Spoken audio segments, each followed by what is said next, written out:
Assalamualaikum warahmatullahi wabarakatuh. Kembali lagi di videonya Galang Bramantio. Kali ini kita akan membahas apa saja yang ada di tes keterampilan motorik SBMPTN tahun 2020, pada khususnya adalah di portofolio olahraga.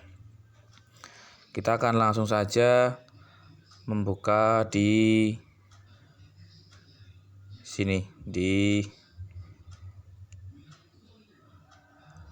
poin-poin yang harus ada di tes keterampilan motorik portofolio SBMPTN tahun 2020. Pertama, kalian harus minta guru PJOK, Pendidikan Jasmani, Olahraga dan Kesehatan, untuk melakukan pengukuran kemampuan keterampilan motorik.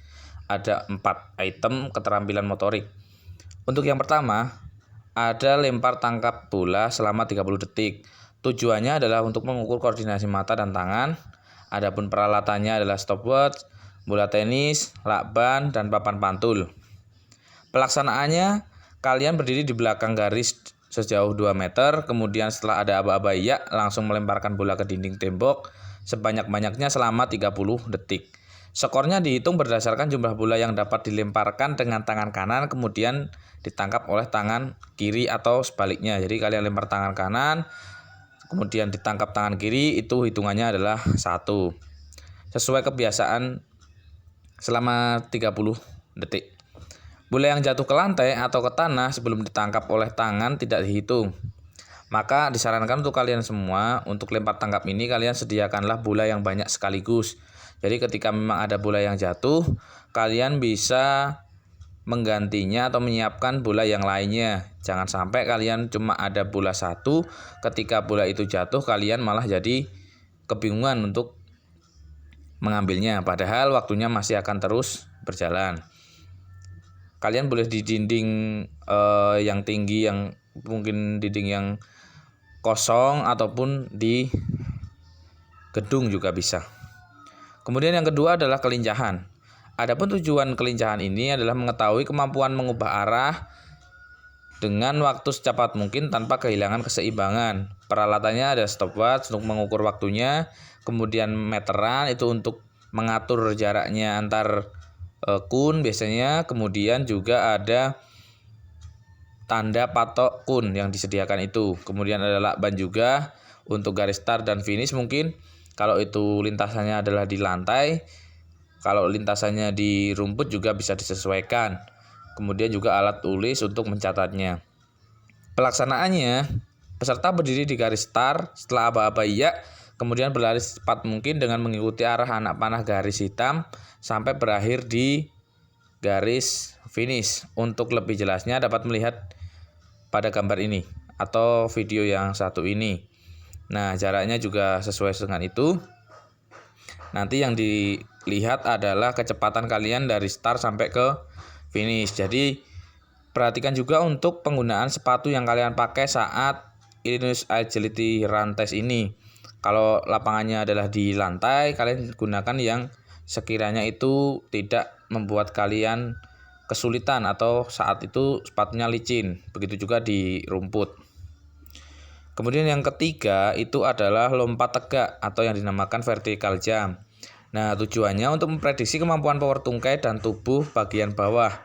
Nah, kalian bisa menyiapkan papan berskala cm berwarna gelap, kemudian ukurannya 30 x 150 cm dan dipasang di dinding yang rata atau tiang. Nah, yang lurus ke atas. Kemudian jarak antara lantai dengan angka 0 pada papan tersebut adalah 150. Kemudian serbuk kapur untuk menandainya dan alat penghapus papan tulis dan serta alat tulis. Seperti di gambar juga ada. Kalian mulai bisa di sekolah itu ada beberapa sekolah yang sudah mempunyai vertical jump ini, alat papannya. Tapi juga ada beberapa yang belum ada, jadi kalian bisa mengakalinya dengan cara membuatnya sendiri di dinding dengan meteran khusus dan lain-lain. Kemudian sikap permulaan, ujung jari peserta diolesi dengan serbuk kapur sebelum kalian melakukan.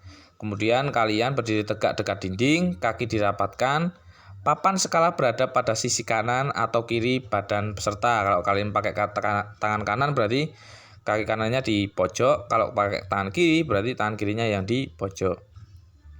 Tangan yang dekat dinding diangkat lurus ke atas. Telapak tangan ditempelkan pada papan skala hingga meninggalkan bekas jari. Itu permulaan.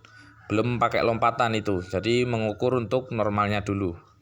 Kemudian yang selanjutnya adalah gerakan. Peserta mengambil awalan dengan sikap menekuk lutut dan kedua lengan diayun ke belakang. Kemudian peserta meloncat setinggi mungkin sambil menepuk papan dengan tangan yang terdekat dengan dinding sehingga menimbulkan bekas raihan loncatan. Ini yang kedua. Kalian setinggi-tingginya.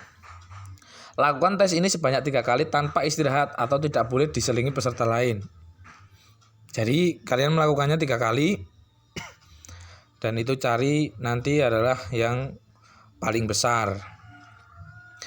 Caranya mencarinya adalah selisih raihan loncatan dikurangi raihan tegak. Ketika selisih harus dicatat. Jadi pertama kalian misalnya adalah 170 dan ternyata yang kedua adalah 190, berarti selisihnya adalah 20 dari 190 dikurangi 170. Kemudian yang terakhir, yang keempat, karena ada 4 item, itu adalah kemampuan daya tahan atau lari 1600 meter. Nah, tujuannya untuk mengetahui kemampuan kapasitas maksimal jantung paru. Peralatannya juga stopwatch, meteran, nomor dada, lintasan, dan alat tulis. Pelaksanaannya, subjek berdiri di garis start. Setelah aba-aba ya, kemudian berlari secepat mungkin dengan menempuh jarak 1600 meter atau 1,6 kilo. Nah, untuk startnya jangan lupa start berdiri dan dilakukan semaksimal mungkin. Dan ini memang yang paling akhir kalau bisa dilakukan untuk kalian. Jangan sampai kalian pertama kali langsung lari 1600 meter. Nanti akan berpengaruh pada tes yang lain karena kalian tenaganya sudah akan terkuras di sini. Kemudian ada tambahan yang namanya adalah refleksi diri. Nah, di refleksi diri ini nanti saya akan jelaskan lebih detailnya untuk refleksi diri di video yang selanjutnya. Untuk sementara untuk video keterampilan motorik seperti itu dulu. Kalau ada pertanyaan silahkan tanyakan di kolom komentar. Kalau tidak ada pertanyaan, semoga ini video bermanfaat buat kalian semua dan bisa disebarkan ke rekan-rekan kalian. Dan jangan lupa ikuti terus video-video dari saya. Dan jangan lupa juga yang belum subscribe channelnya. Terima kasih dari saya, semoga bermanfaat. Dan sampai bertemu di video-video selanjutnya. Wassalamualaikum warahmatullahi wabarakatuh.